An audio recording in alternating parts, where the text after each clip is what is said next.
Institute of Politics to one of our 10th anniversary programs. This is our Fellows Reunion. We started our Fellows program in spring of '05.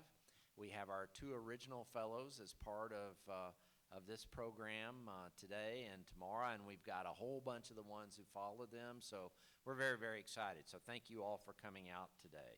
I want to ask everyone to please turn off your cell phones. And finally, we'll have a short Q&A session at the end. And we're supposed to have a standing we're not going to have a standing microphone. Okay, Joy is going to be the microphone stand today. Okay, we've got 2. Okay, excellent. So you guys going to circulate, or are you going to stand back there? Okay, so we'll do the way we normally do programs. So just hold your hand up, and somebody will bring a mic to you. You get 1 brief question, no statements, please.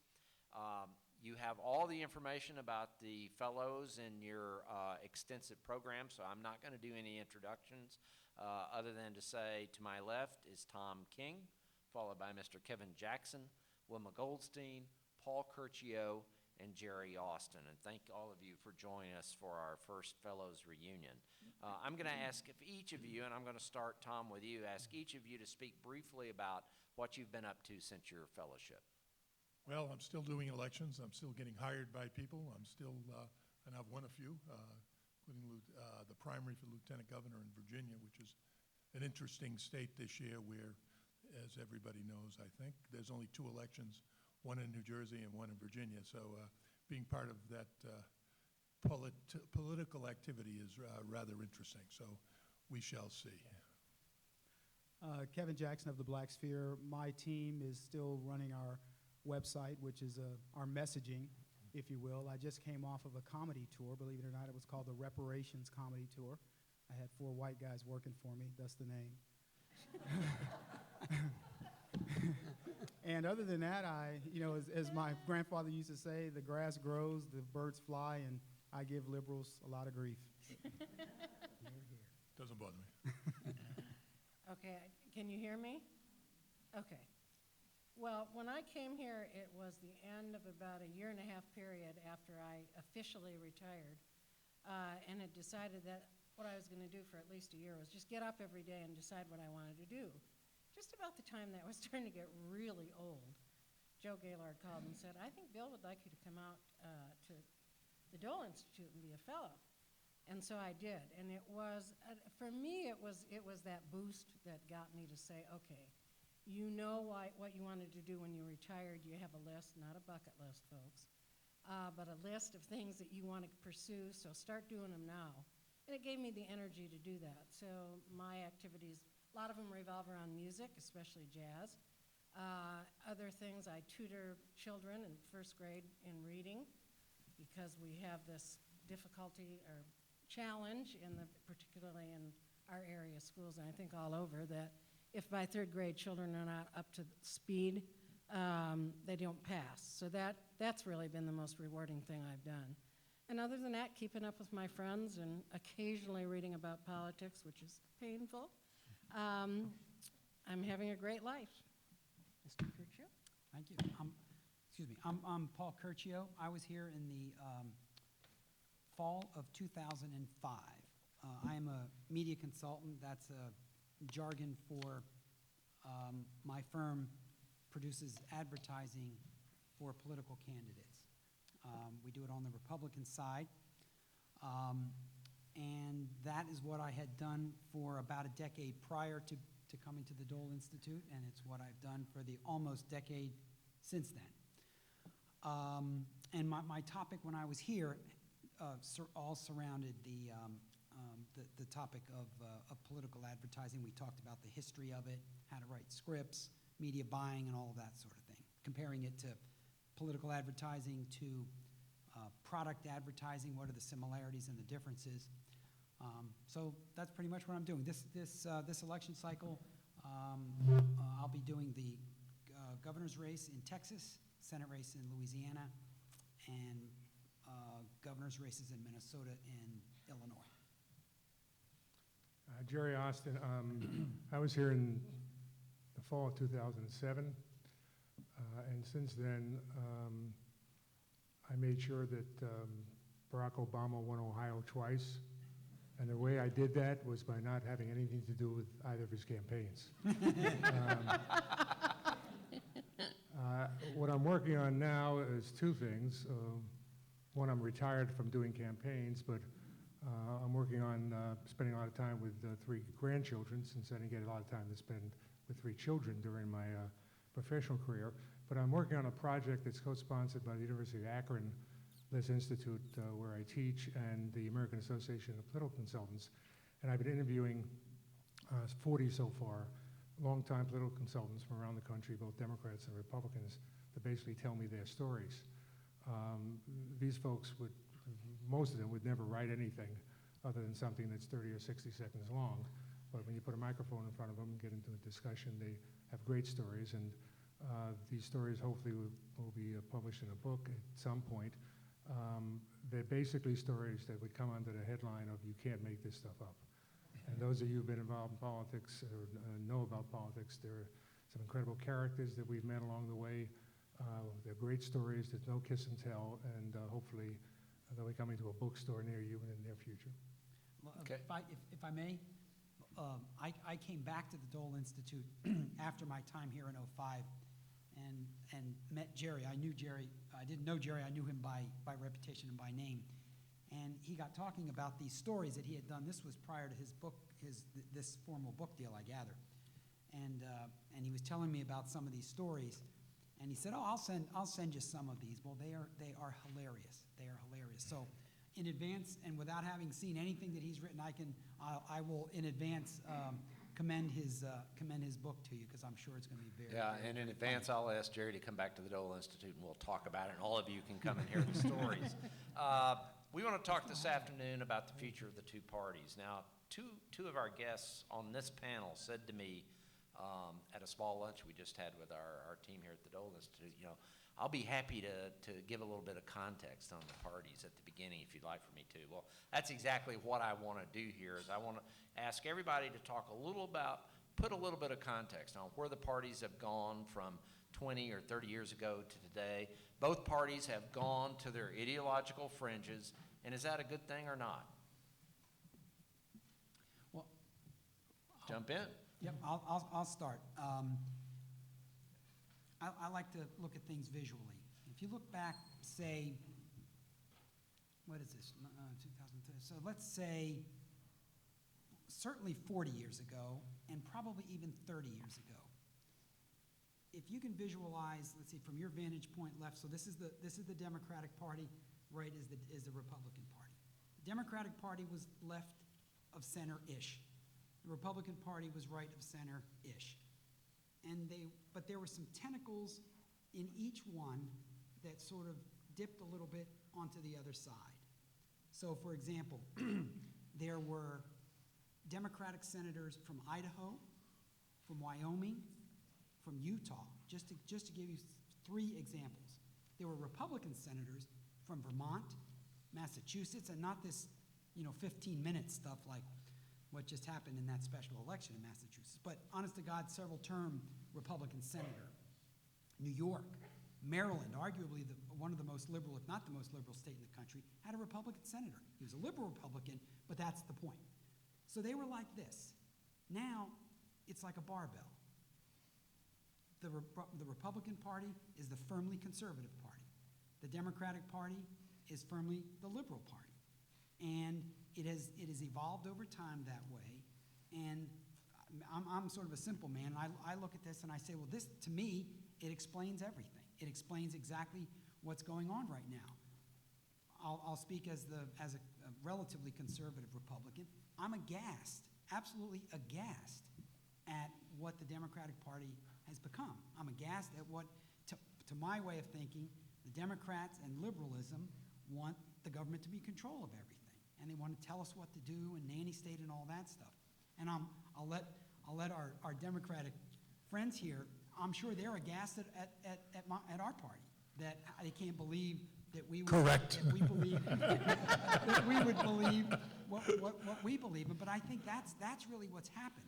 And we are this far apart right now, Well, and so we're talking past each other. I agree and I disagree.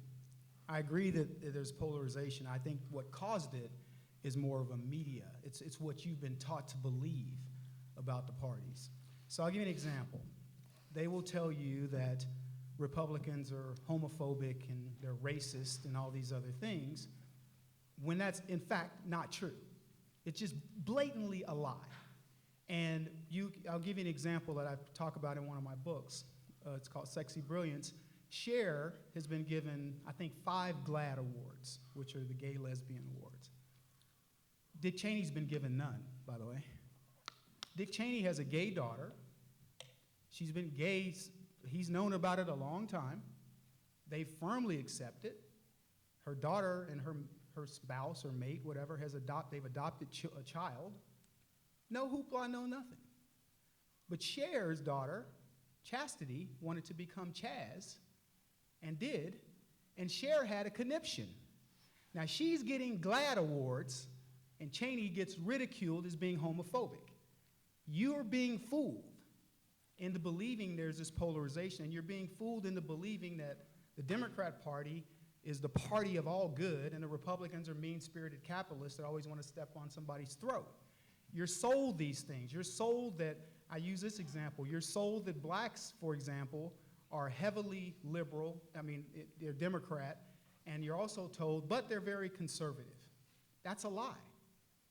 It used to be that way, but we're no longer that way. Blacks have now become very socially liberal, and there was a study that said blacks were the most religious people in America.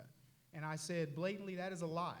It used to be. You're living on this muscle memory of what you've been told.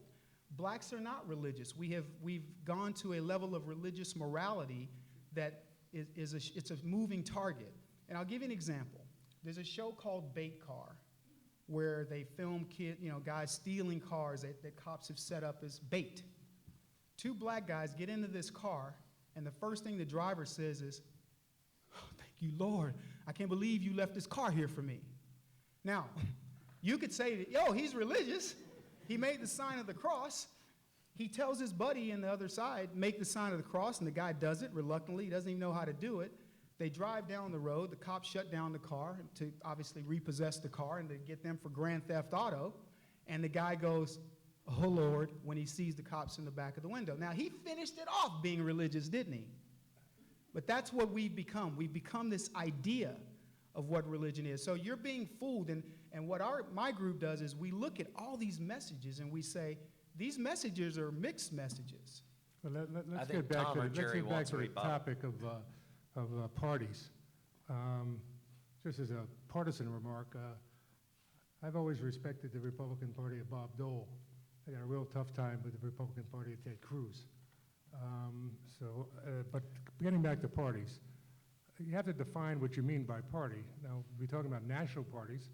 The national party's strength is based upon if they have the presidency. But there are state parties whose strength is based upon whether they have the governorship. And there are county parties and local parties that are based upon whether they have the mayor of a large city or the county commission. Why? Because all of those positions lead to power, lead to jobs, lead to being able to get your agenda across. Now, when there's been a Democratic president for a term or two, in the past, there have been Democratic House and Senate. That's not the same anymore. We have a Democratic president, we have a Democratic Senate, but we have a Republican House. So you have to watch in terms of the future, about the future of parties. They're not going away, but based upon what they win. It's all about winning. There are a couple of points I'd like to make. One is the nanny state. If that refers to Obamacare, who took the principles of Bob Dole's bills for health care, the Heritage Foundation's basic premise for health care, Mitt Romney's Massachusetts health care, if that's Democrats are becoming the nanny states by adopting Bob Dole's, the Heritage Foundation's, and Mitt Romney's, I think that's a little bit far-fetched. Secondly, the fact of the matter is I believe the voters are smart. I believe they're not sold a bill of goods. I think the media, everybody says the media does this, the media does that. I'm not a big fan of a lot of the media, but I think voters tend to look at it with a sconce. They're smarter.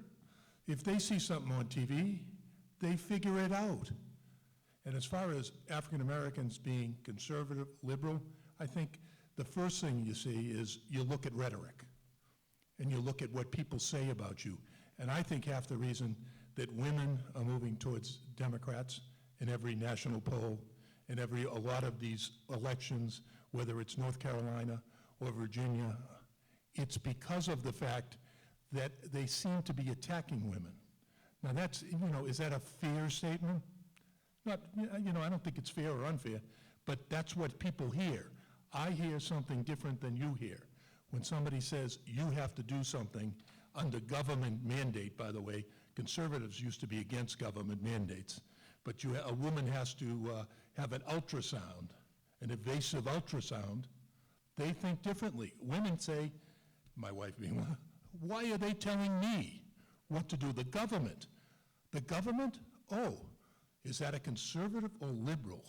The conservatives are saying that. I think the roles might be in a little bit reversed these days. And the second point, in African American, I was in a room when Doug Wilder, the first African American governor of Virginia, and people were discussing, well, abortion. And Doug Wilder happened to be pro-choice. Supreme Court came out with a ruling on abortion, and the polling was clearly that African Americans were pro-life at that time. I think they've moved, I agree with you, substantially more into the pro-choice argument. But the argument was, are they African American first? Just like when I was growing up in Boston, were you Irish first? Or were you, something else? You vote, people vote their interest, and people vote the way they have, they listen for the cues. There is a reason, and I say this not, that people, not, by the way, I have never heard anybody say that Dick Cheney's a homophobe. I have never heard anybody say it. At most, anybody who recognizes his daughter is gay. So what? That doesn't make, but I think some of the statements coming out of some, not all, Republican politicians have maybe moved the dialogue. They might hear it a little bit differently than you do. They heard that the Republican Party was against gay marriage. They heard equal rights. They heard a lot of things. And when they hear it, they react. And the way they reacted was by voting Democratic. Let me jump in here. We've got a political pinata. Sorry for not letting you speak. Okay, before. go ahead. We've Then got I'm this taking my political turn. pinata. Typical leaving the woman out, see? Yeah. Here we go. As I said, they always want to paint you. I might interrupt you now and just take my turn, and then you can talk. No, you go ahead. Okay, thank you. I'm going to take a minute here and sort of summarize what I've been hearing. In the spirit of bipartisanship, as Bill defined it at lunch, we represent both parties. I don't have anything good to say about either one of them. So just know that that's where I'm coming from right now. At least on the policy-wide and what's going on in Washington, I'm totally disgusted. The institutional party, what's it been, about 40 years since David Broder wrote The Party's Over, has also come under some changes, and I'm not quite sure I can figure out what their role is going to be. They diminished for a while. I mean, the actual only thing that the Republican National Committee and the Democratic National Committee are supposed to do is hold a convention once every 4 years to nominate a president. The rest of it we've all made up. We just sort of decide what we're going to do when we do it. Now we had, last time, Citizens United in the Supreme Court, which eliminated the limits that were set when some of us first came to Washington with the new Federal Election Act, making things more restrictive. Now they've opened it up so that corporations can have more power through their money. And this session that started this past Monday, they have something called McCutcheon, which is so that there will be no limits on individuals. Well, if people can get their money in other places, I'm not quite sure what the role of the parties is going to be or how much power it's going to have. And I think what that does is it continues this linear line that we have where, as we jokingly said, Bill, we don't know how conservative you are anymore. You're probably closer to the middle. And I don't think it's a good thing. I remember coming to Washington at a terrible time, post-Watergate. Not only did we have cooperation and spirit and work hard for our candidates within the Republican Party, we also had rather amiable relationships and policy issues where we could talk about them and debate them with people like Tom King, and all of us could appear. I don't like what I see out there, and yet I don't know how it's gonna change. I'm reminded of a wonderful statement made by Bob Dole a couple of months ago. He's talked about the Republican National Committee. I'm gonna say everything in politics. They need to put a sign up under repairs, because I think that's where they need to go. I think this is a mess. Let me jump in here, excuse me, Kevin, let me jump in here and move the discussion along and follow up on something that Tom said and ask two specific questions. Tom referenced the fact that he feels that Republicans, and I would agree, by the way, Tom, my Republican Party, when I got into Republican politics, Barry Goldwater, Ronald Reagan talked about individual liberty, they talked about freedom, they talked about restricting the role of the federal government.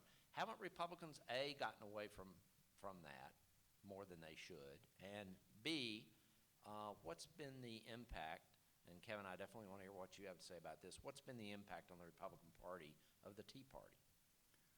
Well, let me cover the first part. You're right, the Republican Party's moved away from the republic part of Republican.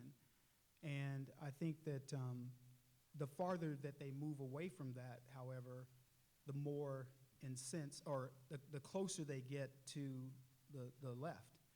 And when the Tea Party, I think, is the group that's trying to sort of put this thing back together.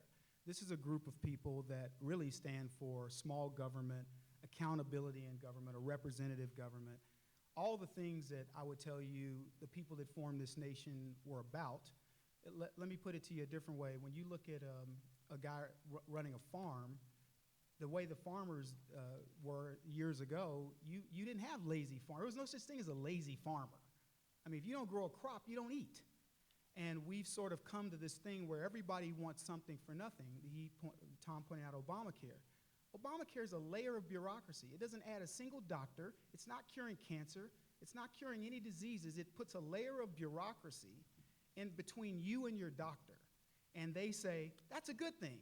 And people point out, well, hold on a minute. There's a lot of other examples of where you put this layer of bureaucracy where it's failed, and yet you want to convince me that government's going to be good at this. So when people start looking at things practically, and they say, you know what? I don't see where you've made this work. I mean, we're financing studies about, and I know this will sound a little bit strange, but we're financing, do prostitutes, Chinese prostitutes get more frisky when they drink? I mean, would you pay for that? I don't really care. So when we start looking at from the center. I want to find out. and thus the liberals. No, Yeah, that's come on. just No, but my point is that that accountability is what people are looking for, and the Tea Party folks that are just, quite frankly, normal Midwestern, Southern America, whatever, they get demonized because they want to watch their money when the government has spent $17 trillion. Yeah, I think, though, you have to differentiate. Every study that's been shown shows the Tea Party wants limited government. I agree with that. But then when they're asked, can you cut my Medicare? Don't. And by the way, it's like 70% of the Tea Party doesn't want to touch Medicare. That's not a real statistic. And so the question is, do you believe in government? Now, if you say government's bad all the time, that's fine. And I think there was an election. There was an election. Elections should have consequences. That's one of the things that we found out. When the Republicans took over, I didn't say, oh, that was unfair. Republicans won.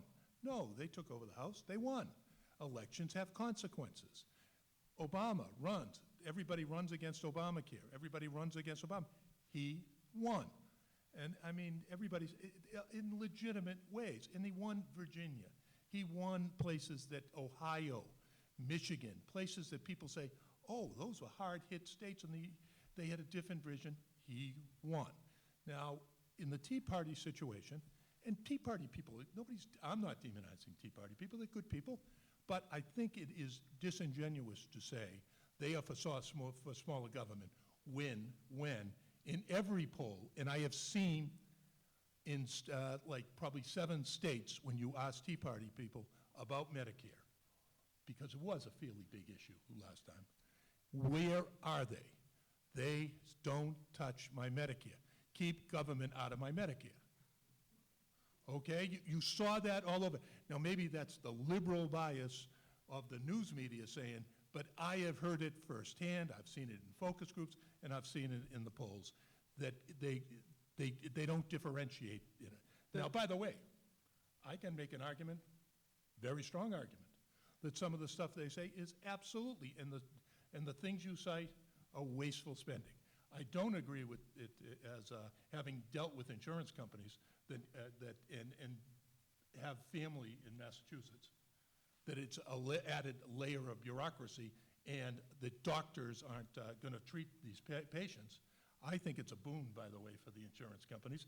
And it was a Republican idea with these exchanges. It's not something Democrats cooked up. But they were look, trying Tom, to get Democratic Republican votes. Let's get some views from some of the other panelists. Well, I want to take issue with this Medicare business. You don't think it's true? It doesn't, I do think it's true. However, just because the Tea Party people don't want to dismantle Medicare, They don't want to cut Medicare. or cut Medicare, dismantle it, whatever you want to call it, doesn't mean that they aren't alarmed at this. Didn't say that. What from our vantage point, I think I'll speak from listening what Kevin said, what appears to us to be a radical advance of the government involved in yet some more things, making more and more and more mandates, telling us what to do. They can't even get it right, as we've seen in the last 10 days. I mean, it's a calamity. It's an absolute calamity. And frankly, those folks accurately predicted that this was what was going to happen. What they have said, and I agree with Kevin here, they have been demonized. They've been demonized. Maybe Tom hasn't, but they have been demonized as wackadoodles, as that they're somehow, they are nuts. They are absolutely nuts. That's the way they've been portrayed. And what is it that they want? What they want is for the government to be reasonably sized. And Tom, in essence, makes the case because he says correctly that they don't want to dismantle or cut Medicare. Well, how can they be wackadoodle if they don't want to cut Medicare? Excuse me. Did you miss the last election here in November 2012? Because the reason Barack Obama got reelected was because your party ran a fruit of the month every single month who came to the head of the polls running for president of the United States. Look at the people that you ran for president. Herman Cain was leading in the polls. Michelle Bachmann was leading in the polls. None of these people cares? wound up being the Did they nominee win? of your party. There you go. Right? They They didn't didn't be win. good, but They didn't win. they had attention paid to them, which did something to your party in terms of them representing You've your run party. Jesse Jackson and Al Sharpton and a bunch of wackadoos. They're not running for president. One they- guy was running for president. These people were running for president from your party. That's not an analogy. Those guys ran They for ran for president. president. This was last year. by I'm the not way. talking about last year. I'm just saying. I must have missed it. if Al Sharpton I ran don't know. last time. I don't really pay much attention to who runs on the Democrat side, but I guarantee you there were wackadoodles that ran on your side. You maybe dismissed them, Let- but they were there. Let's get back to the subject. I want to make one comment about this. This is what I think is a philosophical difference. I don't care whether Barack Obama passes Obamacare or whatever. I don't care whether he's got an R or a D after his name or an independent or whatever. What the conservative movement and what the Tea Party group represents is what's right and what's wrong. And I can guarantee you, we sit in this audience and we know that. We know what's right and what's wrong. We know that, I think Harry Reid talked about, let that kid with cancer die. They shut down the Amber Alert site during this latest government shutdown. Apparently, we only care for kids when it's during election cycles. I care for kids all the time. And if anybody, any president, had messed with veterans, affairs and things like this, I would be mad at them no matter what their political ideology is. And I think that's the difference. I don't care. If Barack Obama does something right, I'm going to be the first guy stating, congratulations. So do you believe that the House had nothing to do with this? I don't think with So respect you're to mad at with Barack, respect to you're not this, mad at- with respect I to think what we're it's a talking good- about in politics, what I'm think your telling you eyes are is seeing what you wanna say. we're watching these parties converge. I don't see there's very little difference. There's a saying that says, there's a very little difference between fishing and just sitting on the bank if you're not catching any fish, wasting time. And I think that we're trying to make a distinction between these two, and I don't see that big of a distinction, quite frankly. I don't think either party is doing right by the American people. Well, it's time for me to jump in again and summarize here a little bit. Let's have a recap here.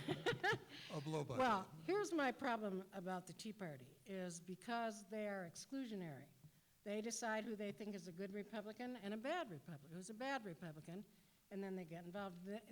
That is not going to be a way to have two healthy, viable parties, as far as I'm concerned. And I think the part that's being left out about Obamacare, whether you like it or whether you don't like it, is it does provide an opportunity for a lot of people to have health insurance who don't have it. Maybe it's a terrible program, maybe it's not going to work, but I think it's here to stay for a while. So jumping on it and building a whole shutdown of the government over the fact that they want to do away with Obamacare is not serving us well. So my bottom line continues to be that neither of the parties, in the way they're operating now, are serving any of us well, and I think it's very unfortunate. Okay. Let's, did somebody else want to jump in? Okay. Let me ask you guys agree. another question about, that is Tea Party related, but that is the following. Do you buy the assertion that other than the 5 seats where the wrong Republican candidate was nominated for U.S. Senator over the last 2 cycles, do you buy the notion that the Republicans had nominated the right candidate for those 5 seats, the Republican Party being in control of the Senate today? I think yeah, the answer is yes, and I think that, we encourage the Tea Party to continue doing such good work on behalf of the Democrats.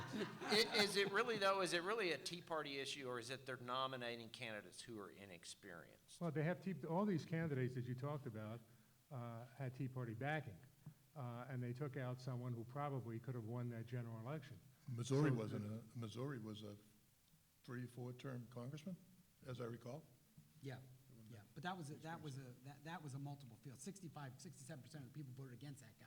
I want to come to a defense of our base in Missouri on that one. Well, I don't think there's anything to defend. I'm going to make a prediction to you guys that the Tea Party that name is going to backfire on the Democrats, but good.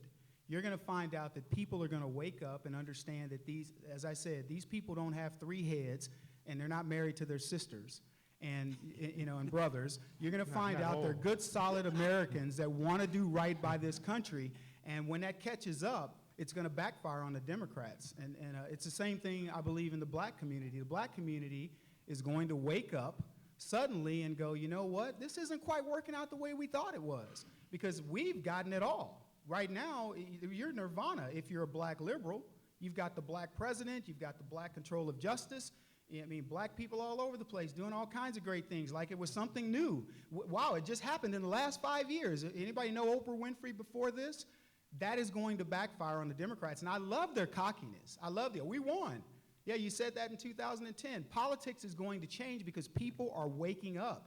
And in the old days of the 3-channel news cycles, these people have instant information, and it's no longer coming from 1 or 2 pundits. It's not being generated by guys like this sitting up in D.C. thinking that they know everything that's going on in the world. And they're going to get a rude awakening when all of a sudden these little handheld units are telling people to do something very different than what they've done in the past. I don't think that's, the fact of the matter is politics changes every other year.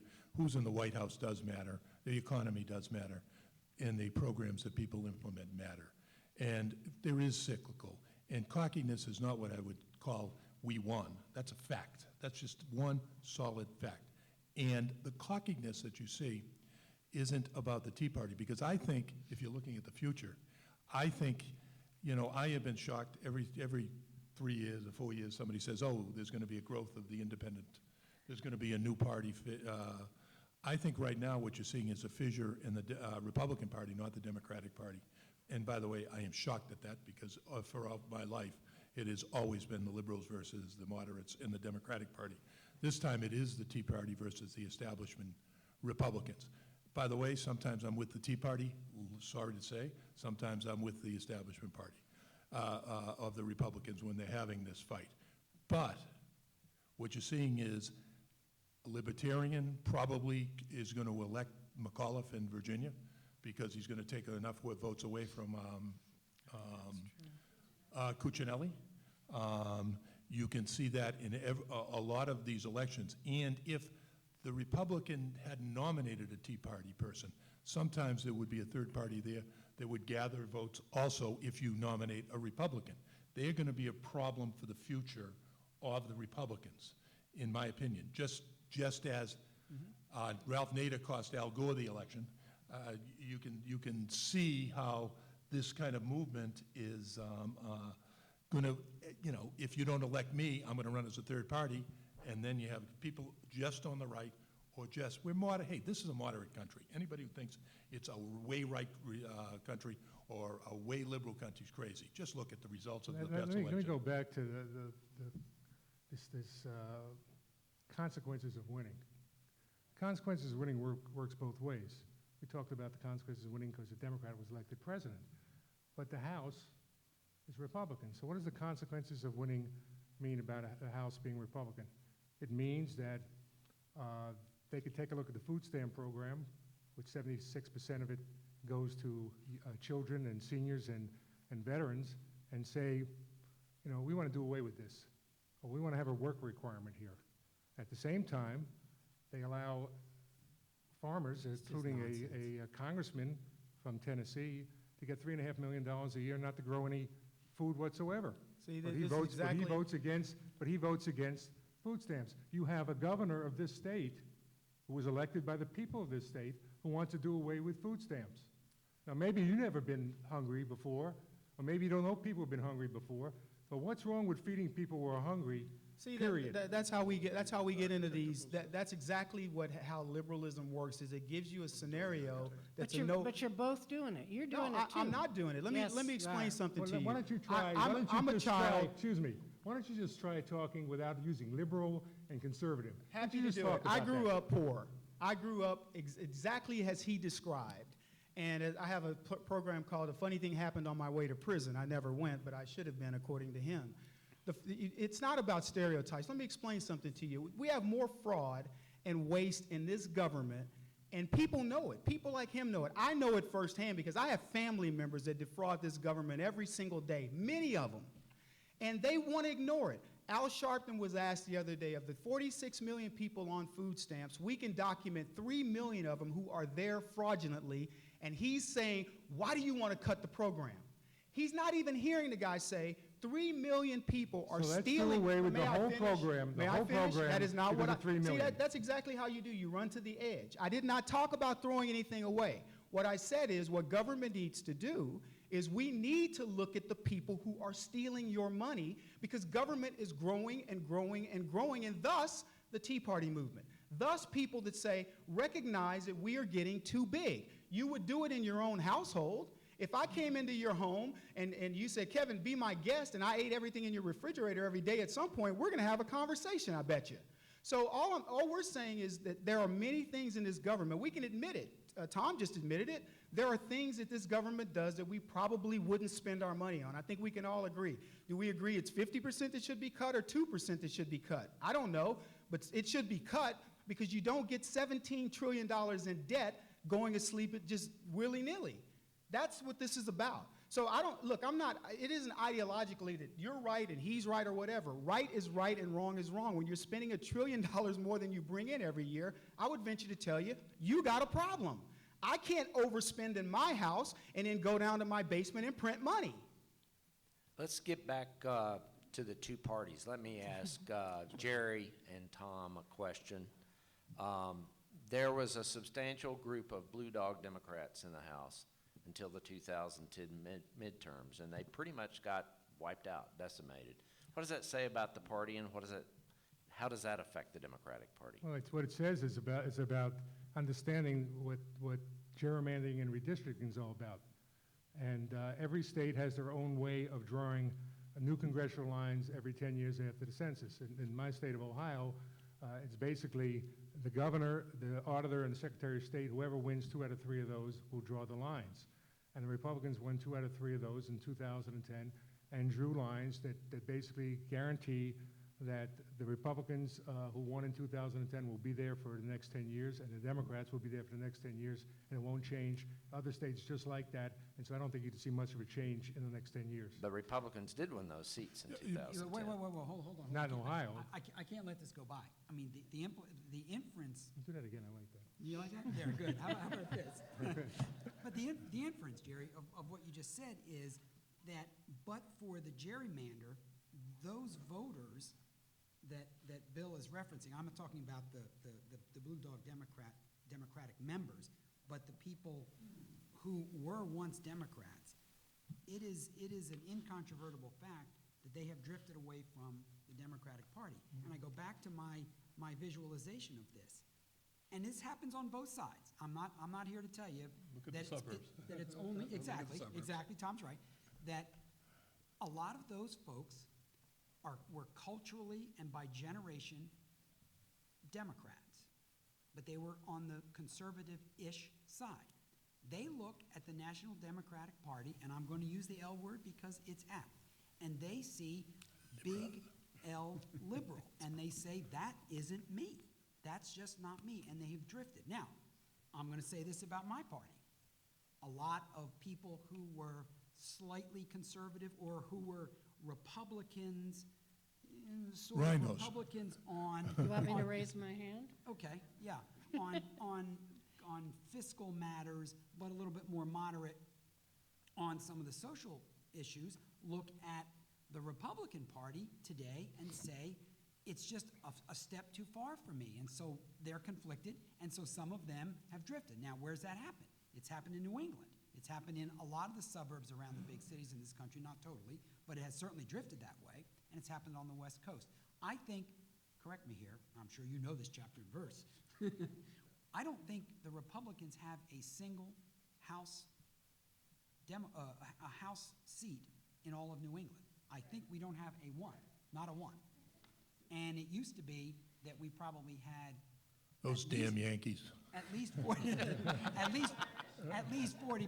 least 40% of them. And I think we used to have about half of the senators, and I believe now we've got one. But the bigger issue, guys, is it's the gerrymandering on both sides. Jerry is correct. The Republicans win, and boom, they gerrymandered. The Blue Dog Democrats are gone. It's gerrymandered. So they're mad. Then they win, and it's gerrymandered back the other way. And we keep flipping it back. We're passing the ball to each other. But the real issue is, why do we allow gerrymandering? And that's what the problem is that right should be right and wrong should be wrong. You put these people in a district because they understand their politics, but instead, we finger them out and we say, oh, we understand their politics too, and we want to make sure this person stays in and gets elected, and that's where the gamesmanship comes in. By the way, Well, we're I going tend to- around in circles here because Elections. yes, we have all these ideas that you have and everybody has, and elected officials who are doing nothing about any of it. And that's the thing I'm having difficulty. The reason, I mean, and to be quite honest, having been involved in redistricting before, Surprise, I mean, surprise. that is true about But I mean, redistricting. and by the way, nobody's saying. You were completely fair, though, Tom, right? Absolutely. But elections do have consequences, and Republicans won, and they made the decisions to draw the lines, whether you consider them fair, I consider. Actually, the Blue Dogs lost before the redistricting. The governors got in, and that's where a lot of the Blue Dogs lost that year. That was a bad Democratic year. It was a bad And year. I don't disagree with But I like Kevin the fact, about yeah. the fact that there are a lot of things that are right and wrong and need to be done, and there's a part of me that likes rebels. But when it comes to the point where the rebels get over here on one side and decide who can participate and who can't participate, you have the kind of chaos that we have now. But The rebels aren't doing that. The Republicans do that now. That's how we get the people that we get, is these people handpick and say, you're going to be our guy. The Tea Party groups go, wait, we know this person. We've been working with this person at the local level, et cetera, and the Republicans from D.C. will say, this is who we want, this is who we'll back, this is where the money comes from. And then you wonder, why does the Tea Party get upset? They're a grassroots ragtag group of rebels that say, we aren't funded. We know the guy that's on the ground in our district, and we want Ted Cruz. Whether you like it or not, they wanted him. That's the way politics used to be, but we don't do that anymore. That's how then how did he win? I'm not, I'm No, not in sure. his case, he fought the battle fact, from the but- ground, which is but the the- way you should win. By the way, Well, that's we leaving have to. out the it's- whole it nominating might- process. That's the nominating process. But the process is a little more complicated than that, number one. Number two, it is a minority of a minority that elects these people, both on the Democrat and Republican side, because people don't participate in primaries. Only rabid people participate in primaries, only people who are concerned about some specific issues. And that's what happens. That's why you get the polarization on both sides. I'm not arguing a partisan, and that's political scientists will tell you this, not just politicians. But the question is, in the ideal world, you would have, hey, Democrats got 54% of the congressional vote last time, 2 years ago. 54%.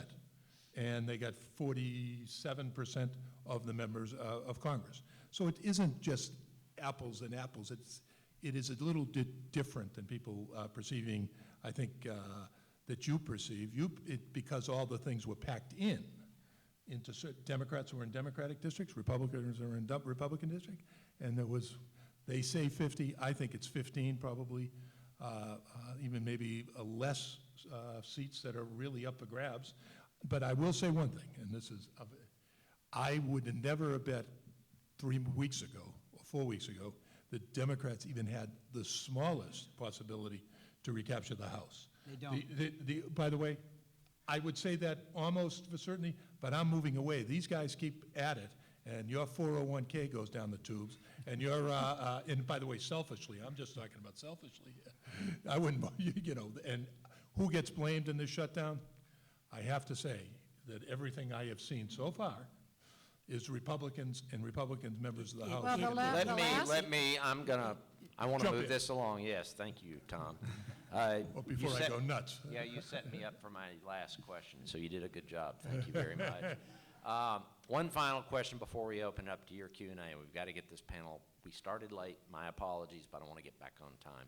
Final question is really going right to what Tom said. It's two-parters. I want brief answers from each of you, okay? One, will Republicans hold the House of Representatives? Two, is the Democratic coalition that the president has built, is that unique to him, or is that more of a resurgence of the Democratic Party at the presidential level? I'll Tom, give you short answers. Go, Jerry. Yes and yes. Yes and perhaps. Okay, yes and perhaps. Yes and no. Repeat it. No. Talk slower, Bill. Tom. I'm just a poor Boston guy, I can't understand. Well, I think I think I would never have said it, there is a maybe that the Republicans would lose the House, but it would be not the Democrats winning the House, it would be Republicans losing the House. I don't think it's going to happen, but there is a chance now.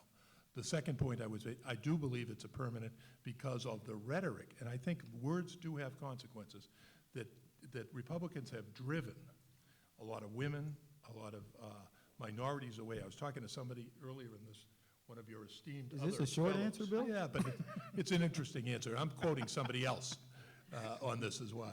But he said it's because of the way they've treated immigrants, for example. The rhetoric on immigration has hurt them with even Asian immigrants. And the Asian immigrants is a growing Hispanics. influence in a lot of states. They've already hurt, they killed them with the Hispanics. I'm talking about where it was 50-50, maybe 60-40, a lot of the Asian population. And the growth of the Asian population is something that people don't see. In Northern Virginia, for example, it's grown dramatically. And in other suburban areas, and they were moving towards the Republicans until the immigration debate, and now have moved, I think it was 65% in the last presidential. Let me point out a couple of things, a couple of facts, in answer to what Tom just said. I might lie a One, little bit. we have, my party has, I believe it's 28 or 29 governorships. That's right. Number two, my party has control of more state legislatures in this country than the Democratic Party. Number three, we control the House of Representatives. Whether it's because of gerrymandering or whatever, we control it, and comfortably, and we'll hold on to it. And number four, and this may be the biggest one, there's that pesky 40. 40% of the people in this country, and it's been rock solid forever. 40, plus or minus a few, in this Independents. country consider themselves to be conservative. 20%, give or take a few points, consider themselves to be liberal. I, for one, do not understand how, with those numbers, the Conservative Party, go back to this, the Conservative Party, my party, is somehow going to be decimated with that kind of underpinning. Now, that's not to say, I'm not here arguing that we ought to just, spout off and say whatever we want and offend anybody we want, because after all, 40% of the people in the country are conservative. I'm not arguing that at all. Well, just one quick But I am point. saying- Okay, that this- let's open it up to Q&A from you. We've got about 12 minutes. So if you got a question, raise your hand. You can direct it to a specific person, or you can just ask it of the panel. We have a first one back here. Yeah. You guys talked a lot about the procedural issues as to why Democrats and Republicans aren't working together. It's because of gerrymandering. It's because of the composition of a primary. It's because of where the money's coming from. And I think Wilma's tried a few times. My question's a little more substantive, and it's, why aren't the people who are there working together? Why can't they come to any kind of reasonable agreement on some sort of issue?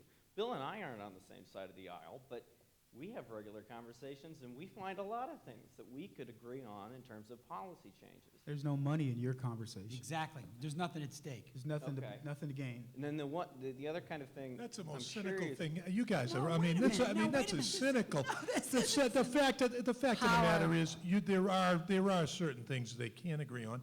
They refuse to. And this, by the way, this is the way I believe, and I'll just say what I believe.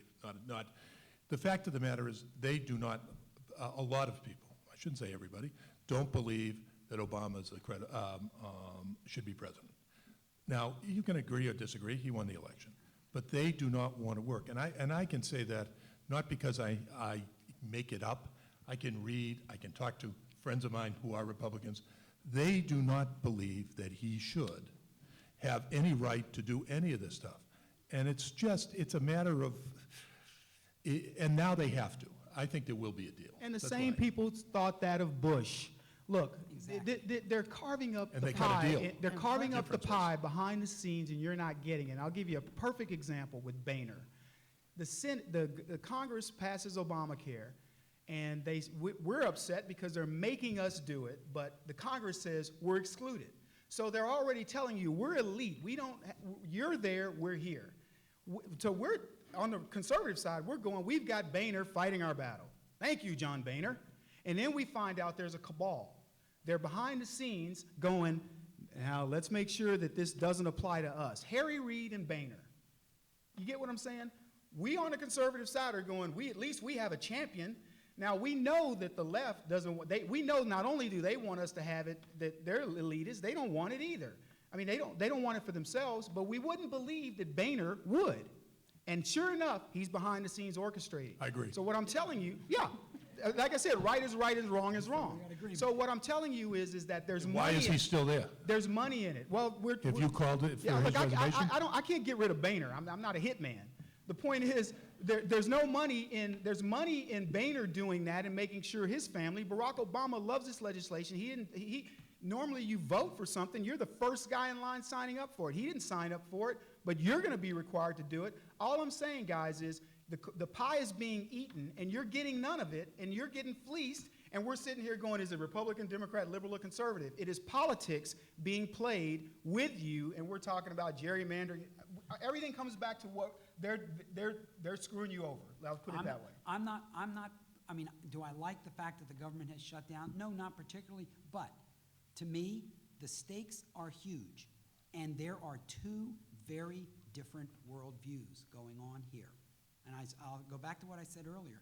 I'll speak for the base of my party, and I'm a sort of mainstream Republican, conservative. I mean, I'm not way over at the edge, but I wouldn't consider myself to be a moderate conservative. I am aghast. I mean, genuinely aghast at what Barack Obama, Nancy Pelosi, and Harry Reid, and basically the mainstream of the Democratic Party wants to do. It's just my vantage point. So if you're sitting there and you have constituents who believe that, and they see this going on, and you've got members of Congress who are representing those folks and believe that same worldview, you know, you're going to say, wait a minute, no more. We cannot allow this to go. We just can't. And I'm sure, and you flip it around, and you've got Democratic members and the president who have the opposite worldview, and so the battle lines are drawn. But and why the is it stakes suddenly, are high. but why is the answer to all this suddenly to shut down and not deal with it instead of deal with it? Well, I'll tell you, that's a good question, Wilma. I will say one thing, and okay, so I'll accept that both sides have been intransigent. But we have a president who will say, oh, I'll deal with the Syrians, I'll deal with the North Koreans. I remember in that famous debate with Hillary Clinton, and she pounded on him when he said, yes, he would, without condition, go and talk to all these rogue nations, without condition. But he won't talk to his fellow citizens who happen to be the opposite party. There's something wrong with that picture, to me. Well, let me get back to the question, which I think was, why aren't these people talking to each other? And I think one of the reasons is a generation issue.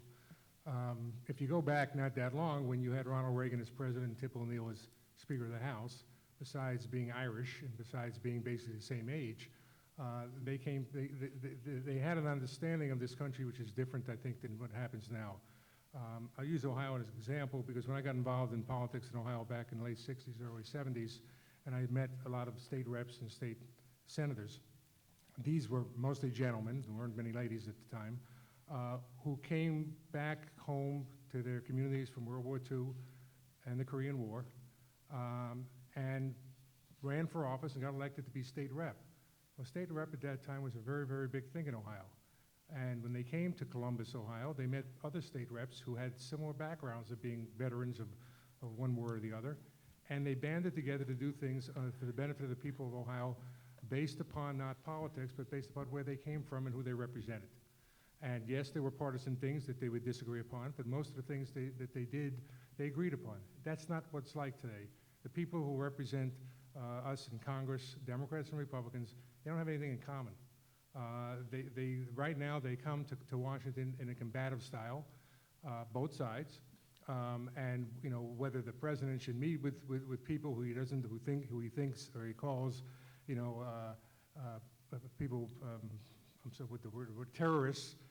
We start to get into this language stuff. You know, I guess the way I feel is that you know I feel badly for the next generation, the present generation, the next generation, because unless we get this settled and sort of go back to the future, it's going to be a terrible time forever. Okay, I think we have time for one final question here. I am a political scientist. One of the I was teaching parties in Congress yesterday, and I've got a bunch of slides. And one of the great slides is the growing nature of inequality over the last 30 years and the growing nature of polarization. They correlate at 0.93, I mean, virtually 1 to 1. So to what extent, now I'm not without, of course, correlation isn't causality. So how does this growing inequality, which everybody acknowledges, and this growing polarization, which everyone acknowledges, how does that fit together? Well, explain to me the growing inequality. By any measure, there's tremendous growth in inequality between the very richest in the United States and the poorest in the United States. By any stretch, the Gini number is a very common number. The Gini number has gone way up in the United States. And so I would say that is generally agreed upon. The causes may be, but the notion of growing inequality, we're somewhere back around 1927, 1928 in terms of all statistics in the growth of inequality between the rich and the poor. Let me venture. I think this is a very, very excellent question. And I'll tell you why, because it goes to the heart of the one thing in politics that I am very, very passionate about, and it's manufacturing. We don't make enough stuff in this country. Now, it doesn't mean we don't make things at all, which is, you know, in the sort of radical rhetoric, or we don't make anything. Well, we make a lot of stuff in this country, but we still don't make enough. I'll just be a personal reflection on this thing. I'm the son and grandson of immigrants. They literally came over, as we used to derisively say when I was a kid. They came over on the boat. They literally came over on the boat. They had nothing. They were as poor as could be, and they moved up, and they moved up, and they moved up. Now, their son and grandson is a Republican. Shocking. Now, but what was it that helped there? What helped it along the way was manufacturing, because there was something that you could reach from nothing into the middle class, because you made something. There were jobs to be had. Now you don't. That has been eroded. I would say eroded as being charitable. And what's happened now is this jump into the middle class from people below has become that much tougher. And I'll link it yet to something else. Jerry mentioned earlier, now I've lost my train of thought on what it was you had said earlier about the food stamp thing. To me, the real scandal of this is that 50 million of our fellow citizens are on stamps. I find that to be a scandal. Why is it a scandal? It's a scandal because in this country, we should not have 1 out of 6 people on food stamps. And why is that? Because we aren't creating those kinds of jobs that enable people to get the hell off those things and to be able to provide for themselves. Let me jump in real quick. With all due respect to academia, that's nonsense. There's opportunity in this country that is unlimited. And what always cracks me up is we dismiss that. I can tell you, I've lived in France and China. I've traveled to 22 countries in Africa, and I promise you, everywhere I go, there's 1,000 people to everyone that talks smack about America. There's 1,000 of them lined up ready to come. They want the opportunity.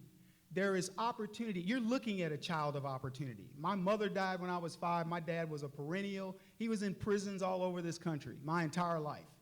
And every time I hear somebody talk about these indexes and all, we used to say the ups. Get up, show up, follow up. That's it. That's all it takes to do something in this country. There's enough examples of people getting by and doing great in America, but we're always talking about what we can't do. That is the limiting factor of blacks in this country, is everybody's always telling us you were slaves, we had to protect you during the civil rights. You didn't have to do anything for us. We knew what we were doing, and you meddled. And we would have been the titans of industry had you left us alone. We always want to fix. We always want to look at a problem from the standpoint of a pessimist as opposed to saying, what is the human spirit going to do?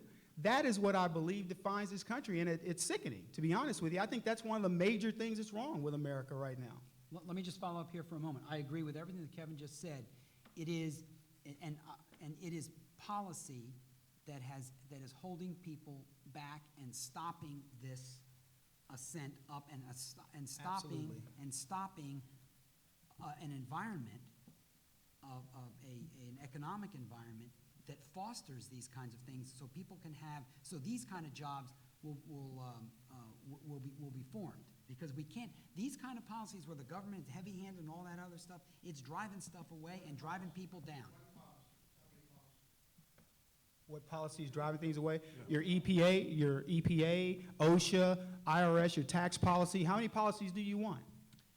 Department of Education is a policy, the Department of Energy. There's all kinds of policies that are nothing but bureaucrat. We're more dependent on foreign oil. We're graduating kids that are less. But that's not true. Well, let's see. Let's see. We need to wind this up. Tom, Wilma, Jerry, you guys get the last word. I just want to say I'm the grandson of immigrants, and we did come up, and my wife's family, she's Italian and I'm Irish, a mixed marriage. So especially in Boston. But one of the things, and I just want to say why I think some of the resentment is there. And I really don't know why, but I can give you an example. I was at a funeral for a friend of mine about 4 years ago or 3 years ago, and we're sitting in the car afterwards, and they're bitching about people on food stamps, and they're bitching about this, and they're bitching. And I turned to them and I said, can I ask a question? 3 of them. You live in a better house, a bigger house. Your kids go to Ivy League schools. You've done much better than anybody has the right to expect coming from where we did. That's not true. A lot of us did. But they're angry. They were angry about the people taking advantage of them. And I said, well, I'll take the 90%. I mean, I'll take, I'm doing pretty well. And I think, there was a resentment, and I can tell you, coming from a white Irish, who I didn't meet a black person or a Jewish person till I went to 7th grade to Latin school. The resentment was palpable, and it was. The racial divide in the country is huge. It is still huge, and I know that, you're beating up on the black community more than I would, but you can see it, and it's been the great unspoken thing in this country for years and years and years. And Republicans tried to help it, and they did. And now I think it's back, and it's against immigrants.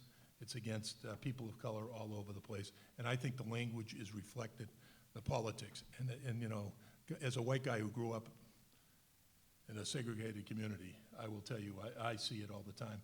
And I might be wrong, but that's what I feel. Wilma, Jerry, last words? Well, I'll attempt to speak to what Bert brought up. It's a great country, though.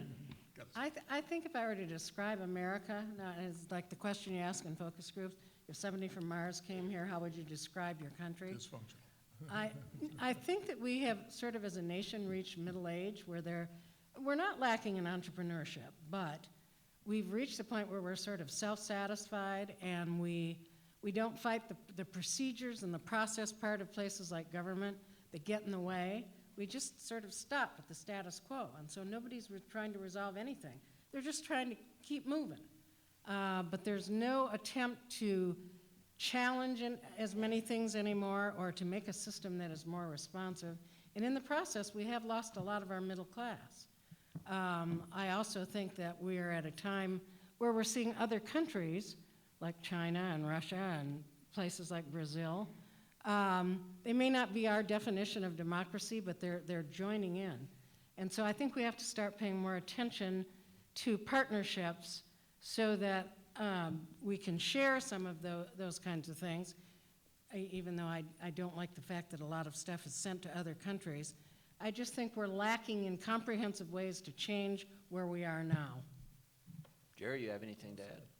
I get the last word here? Yeah, Wow. make it fast. Don't Wow. trash us. Well, having grown up in the South Bronx, I want to thank government for providing my father with unemployment compensation when he wasn't working for 15 years, part-time, 15 years, not all the time. I want to thank unions for providing my mother a job and for fighting for workers' rights. I want to thank government for providing OSHA and all the things that were mentioned here that are terrible and preventing jobs from coming in. And I hope that government continues the way it is because they do more good than harm. Like any other entity, there are things that need to be fixed, but they don't need to be destroyed. Okay. Thank all our panelists for participating this afternoon. We will be regrouping here in about 10 minutes, and we'll be, guess what, talking about civility and respect. Thank you. That was silly, but respect. It was.